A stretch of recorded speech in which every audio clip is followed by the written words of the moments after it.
자, 안녕하세요. 반갑습니다. 오늘은 2020년 9월 21일 상한가 급등주 이슈와 테마를 좀 분석해 드리겠습니다.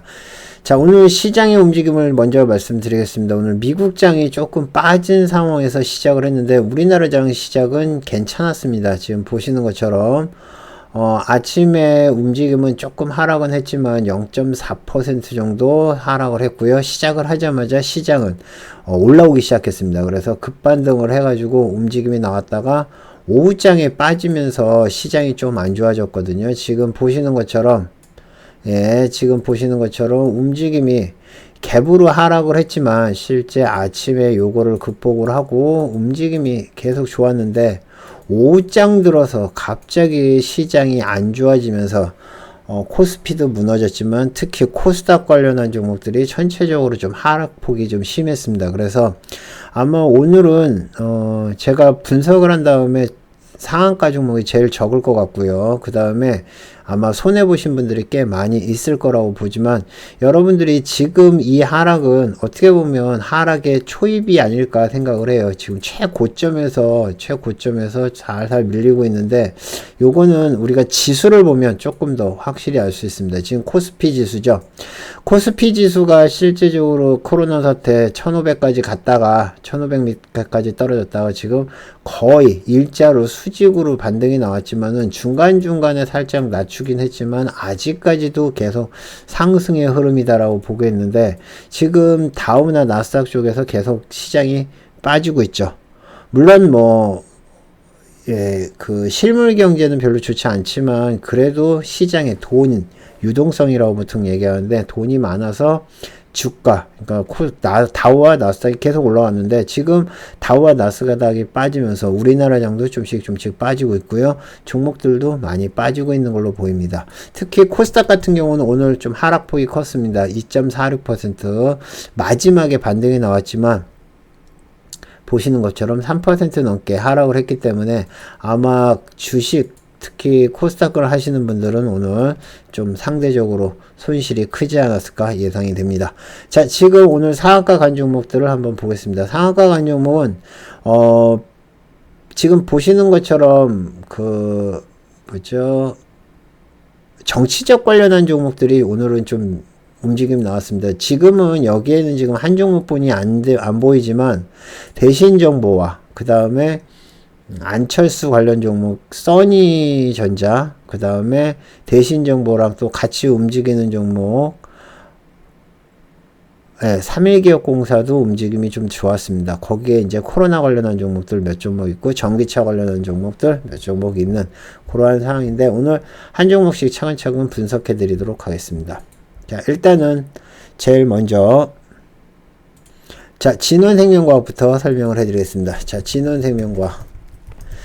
진원생명과학은 지금 차트상으로 보면 반등이 나올 만한 딱 좋은 차트였어요. 그쵸? 차트가 나왔는데 거기에 진원생명과학은 아침서부터 수급이 상당히 좋았고요. 지금 이전의 이슈 뉴스는 정부에서 국내 기업 치료제 백신 8개 임상 지원 예비 선정됐다는 것 때문에 진원생명과학이 올라왔지만 지금 뉴스는 코로나19 백신 개발 가능성이 높다는 이슈가 뉴스 때문에 올라온 거라고 보시면 됩니다. 지금 보면 오늘 상한가를 갔는데 장이 움직임이 좀 약했는데도 불구하고 지금 아침장부터 해서 강하게 올라오면서 중간에 한번 시장이 안 좋을 때는 출렁했지만 결국엔 상한가로 마무리했습니다. 지금 보시면 38,000원에서 36,000원까지 한 7% 정도 뺐다가 다시 올렸는데 이 정도면 요즘 준수하다고 보시면 될 것 같고 아침에 시작해서 갭으로 시작해가지고 움직임이 나왔는데 지금 여기도 한 3,000원 가까이 뺀 것 같아요.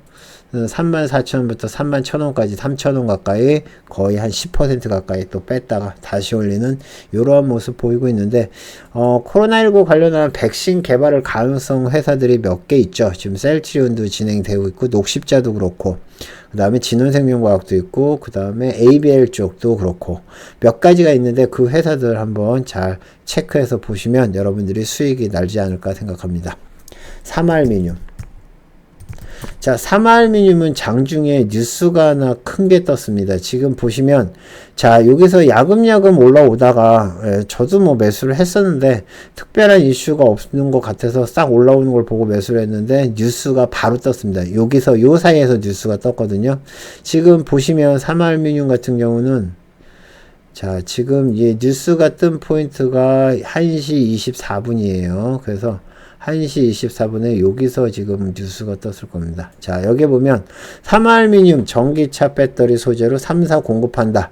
예, 삼화알루미늄은 LG화학, SK, 그 다음에 삼성 SDI 전기차 배터리 3사에 이 알루미늄 팩을 갖다 공급하는 걸로 확인이 됐고요. LG화학의 비중이, 매출 비중이 LG화학을 통해서 매출한 게 절반 이상을 차지하고 있답니다. 그래서 강한 이슈였었는데 계속 맥점이라고 보통 얘기하는 이 맥점을 잘 지지를 하고 결국에는 장 끝날 때 상한가를 만들었습니다.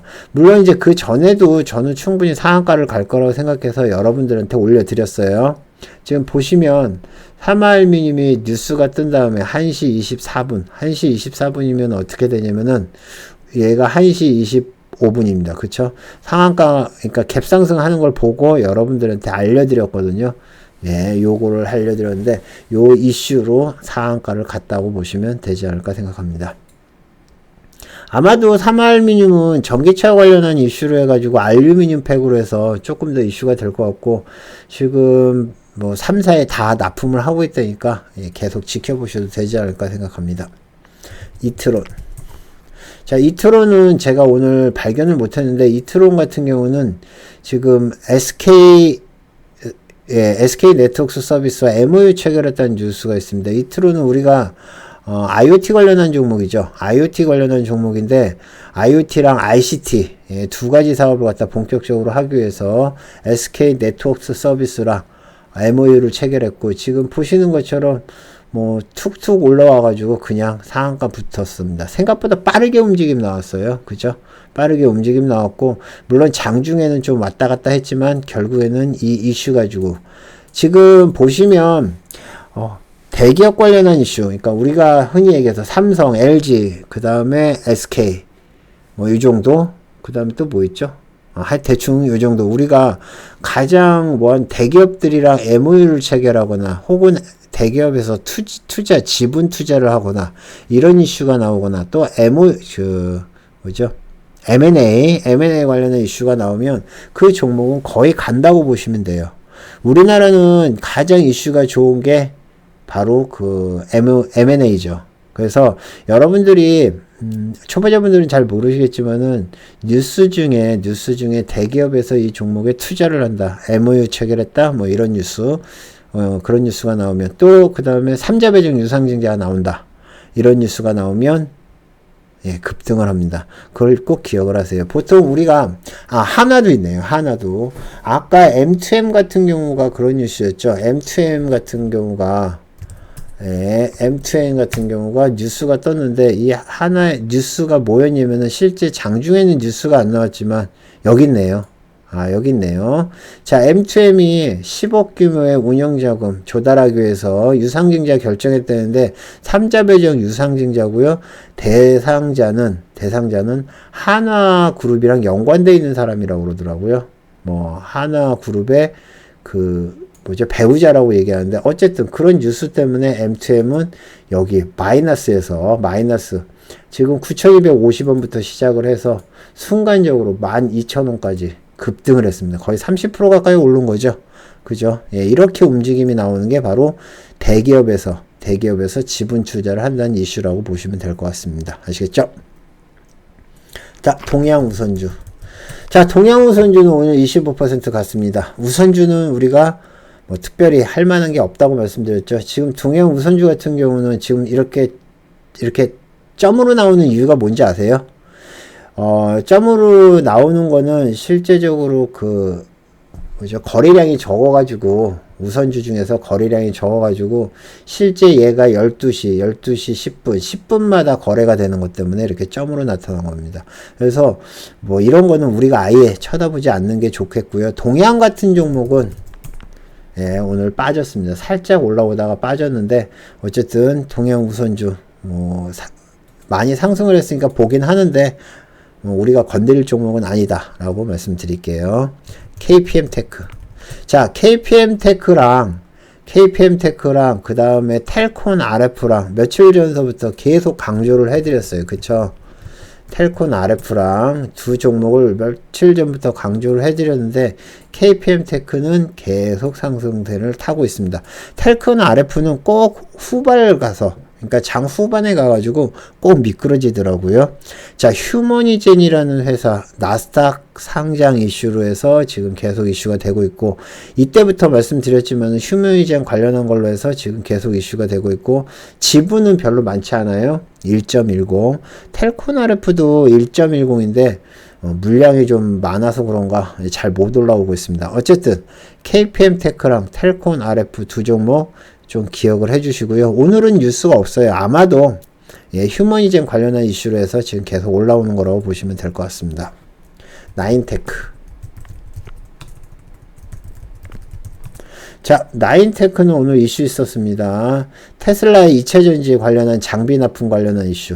나인테크는 테슬라 관련한 전기차 관련한 종목이죠. 그죠? 그래서 아침에 지금 테슬라의 배터리 데이라고 그래가지고 그게 이제 점점 다가오고 있는데, 지금 배터리 데이에 관련된 내용은 니켈이나 이런 걸 사용하지 않고, 그 다음에 160만 킬로 정도 갈 수 있는 거, 그 다음에 차지도 빨리 되고, 그 다음에 용량도 지금 현재 4배 정도 되는 그런 거를 한다고 하는데, 만약에 지금 얘기로는 테슬라에서 직접 한다는 얘기가 나오고 있습니다. 자, 테슬라에서 만약에 직접 배터리를 생산한다 그러면 지금 테슬라 배터리 얘기가 나왔던 거 그대로 한다 그러면 LG화학이나 삼성 SDI나 아니면 SK이노베이션 전부 다 큰 타격을 입을 거예요. 왜 그러냐면은 지금 이 정도 성능을 내는 배터리가 없거든요. 그래서 지금 나인테크가 움직인 이슈가 테슬라 배터리데이 관련돼 있는 이슈로 올라온 거라고 보시면 되고요. 배터리데이 뉴스가 어떻게 나오냐에 따라서 그동안 우리나라 배터리 관련한 지금 세계 1위죠. LG전자나 아니면 그 삼성 SDI 그 다음에 SK이노베이션 전부 다 영향을 받지 않을까 생각합니다. 어쨌든 나인테크는 지금 보시는 것처럼 중간에 또 출렁했어요. 엄청 뺐습니다. 그러다 오후에 다시 올렸는데 지금 보시면 아마 시장이 빠질 때 그때 같이 빠졌던 걸로 기억하는데 위에 3,700, 3,800원부터 3,100원까지 뺐으면 3,700원에서부터 3,100원까지 약 20% 가까이 뺀 걸로 보입니다. 자, 이런 거를 여러분들이 버티기는 힘들겠죠. 챙기고 다시 먹으면 되지 않을까 생각합니다. 아시겠죠? 자, 대신정보. 자, 대신정보는 오늘 아침서부터 꾸준하게 올라와가지고 진짜 성큼성큼 올라왔어요. 그래서 왜 그런가 봤더니 특별한 이슈는 없거든요. 대신정보는 지금 유승민 관련한 종목으로 딱 이슈되는 거 그거 하나뿐이 없습니다. 특별한 뉴스가 없어서 시스템 통합을 하고 있긴 하지만 얘가 특별한 이슈가 없고 유승민 관련한 종목, 대선 관련한 종목으로 지금 움직임이 나오나 보고 있고요. 지금 대선 정보랑 그 다음에 또 한 가지 움직임이 나오는 거 여기에 보면 제가 올려드렸거든요. 지금 유승민 관련주 대신정보 10시 26분에 올려드렸고요. 3일기업공사까지 올려드렸는데 지금 10시 26분이면 좀 많이 오른 다음일 거예요. 10시 26분이면 이쯤에 올랐을 때 여기서 말씀드렸고 이 종목을 말씀드린 게 아니라 저희가 한 거는 3일기업공사 3일기업공사가 지금 여기서 26분 여기서 말씀드린 거죠. 그래서 요만큼 먹었어요. 요만큼 수익이 났는데 지금 보시는 것처럼 얘도 역시나 3일기업공사도 알다시피 유승민 관련한 종목으로 해서 움직임이 나온 거고 대신정보는 확실하게 움직임 나오는 거고 여기에 한 가지 더 써니전자 그죠? 써니전자가 오늘 꽤 많이 올랐습니다. 24%까지 가서 장 후반에 좀 밀리긴 했지만 써니전자도 꾸준하게 수급이 들어왔다. 오늘은 그래서 오랜만에 대선 후보들 정치 관련주들이 움직임이 나온 하루였다. 이런 거는 수익 나고 무조건 챙기세요. 여러분들이 매매를 할 때 이렇게 써니전자가 움직임이 나왔잖아요. 그쵸? 써니전자 같은 게 움직임이 나오면 여러분들이 이거는 무조건 상할 거야 라고 버티는 게 아니에요. 써니전자 이거는 아무런 출처도 없는 겁니다. 써니전자가 안철수주 아니라는 거는 벌써 한 몇 년 전에 밝혀졌죠. 우리는 상관없다. 그렇지만 안철수 관련한 이슈가 나오면 꼭 올라오는 종목이 써니전자입니다. 자, 이 얘기는 무슨 얘기냐? 그냥 여러분들이 단발로, 단타로 챙기시는 종목이다 라고 보시면 될 것 같고요. 너무 늦게 들어가서 물리진 않는 게 좋다 라고 말씀드리겠습니다. 아시겠죠? 자, 그 다음에 상지카일룸. 상지카일룸 같은 경우는 지금 왜 올라오는지 모르겠어요. 이날도 말씀드렸고요. 이날 말씀드렸고 시간으로 많이 올랐다고 말씀을 드렸는데 지금 보시면 16%에서 올라왔거든요. 상지카일룸 뭐 쭉 조심스럽게 아침에 살짝 뺐다가 올려서 그냥 쭉쭉 올리고 있는 종목인데 왜 올라오는지 이슈가 나와 있지 않아 가지고 제가 특별히 설명해 드릴 게 없습니다. 뭐 건설이랑 전기 공사 업체라는 거 말고는 특별히 게 없는데 지금 얘네들은 점진적으로 계속 올라오고 있죠. 근데 이전에도 보면 상지카일룸 같은 경우는 아무런 특별한 이슈 없이 좀 올라온 때가 있었습니다. 그렇지만 윗꼬리를 달고 빠지는 종목이 많았기 때문에 좀 조심을 하시고요. 수익은 챙겨가면서 하시기 바랍니다. 부산주공. 부산주공도 뭐 이거 아무런 특별한 이유 없이 올라오는 종목 중에 하나. 자, 이날도 말씀드렸고요. 이날도 말씀드렸던 것 같은데 뭐 특별하게 지금 보면 상지카일룸이랑 비슷한 것 같아요. 그쵸? 부산주공도 지금 여기 하루 빠졌거든요. 어제. 근데 상지카일룸도 어제 하루 쉬었다가 올라왔어요. 그래서 이 두 종목이 무슨 관계가 있는지는 모르겠지만 하여튼 차트의 모습은 비슷하다. 근데 특별한 이슈는 없다 라고 보시면 될 것 같습니다. 자, 마지막으로 HLB HLB 생명과학. 자, HLB 생명과학. 오늘 HLB 관련한 세 종목이 전부 다 올라왔어요. 지금 HLB 생명과학만 유일하게 15% 이상 마무리됐는데, 지금 유럽 종양회의라고 그러죠. ESMO 2020에서 표적 항암체, 리보세라니, 비소세포 폐암, 임상 3상 결과 발표 이슈. 자, 이거는 뭐 결국에는 표적 항암제 관련한 발표를 한다는 그 관련된 이슈를 해서 HLB 생명과학, HLB 또 뭐 있죠? 하나가 더 HLB 사이언스까지. 그쵸? HLB 파워는 안 움직인 것 같은데 HLB 사이언스는 안 움직였네요. HLB 파워까지 올랐나 보네요. 자, HLB 파워까지 움직임 나왔고요. 나머지는 좀 약해졌다 보시면 될 것 같습니다. 그래서 HLB 삼형제 세 종목 전부 다 관련되어 있는 이 이슈로 움직임 나온 걸 보실 수가 있습니다. 자, 지금 여러분들이 보시면 지금 정치 관련주들이 움직임 나오는데 항상 정치 관련주는 단발로 보시는 게 좋겠고요. 지금 계속 올라오는 종목 KPM테크, 그 다음에 좋은 이슈로 올라왔던 사마알미늄, 그 다음에 나머지는 뭐 특별히 볼만한 게 없을 것 같아요. 나인테크 같은 경우는 조금 더 보셔도 되겠다. 왜 그러냐면 테슬라데이 관련된 종목이니까 이렇게 보시면 되지 않을까 생각합니다. 자, 여러분들이 주식으로 해서 수익이 나기 힘들 때는 제가 항상 말씀드리는 게 있습니다. 오늘같이 시장이 빠질 때는 주식은 할 게 없어요. 주식은 비중을 줄이고 아무것도 안 하고 그 다음에 급등한 종목 단타로 보시면 되지만 선물 같은 경우는 매도로 해가지고 수익을 낼 수 있습니다. 그러니까 여러분들이 주식이 안 된다고 생각을 하면 선물을 배워보는 것도 좋은 방법이라고 생각이 됩니다. 여러분들이 공부할 수 있는 자료 같은 것들 많이 준비하고 있으니까 필요하신 분들은 연락 주시면 됩니다. 자, 오늘 여러분들에게 2020년 9월 21일 상한가와 급등주 이슈와 테마를 분석해 드렸습니다. 모두 성투하시고요. 하락장이 좀 시작될 것 같은데 이런 장 잘 버티셔가지고 수익 내시길 바라겠습니다. 감사합니다. 마치겠습니다.